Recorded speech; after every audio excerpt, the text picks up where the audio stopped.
Sa simbahan malapit sa kampo, may pumasok na tumatakbong sundalo. Ang sundalo ay may nakitang madre at kinausap niya ito. "Mother, pwede po bang makitago sa palda mo?" tanong ng sundalo.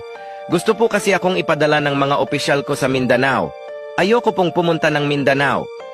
Sa awa ng madre ay pinatago niya ito sa kanyang palda. Maya-maya pa ay may pumasok na 2 opisyal sa simbahan at tinanong ang madre, "May nakita ho ba kayong sundalo?" Sumagot naman ang madre ng, "Wala po, sir." Nung umalis na ang mga opisyal, lumabas na ang sundalo at nagpasalamat. "Maraming salamat ho, mother, sa tulong nyo, pero sana wag ho kayong magagalit sa sasabihin ko. Ang bango po sa ilalim ng palda nyo at may maganda ho kayong pares ng mga binti," sambit ng lalaki.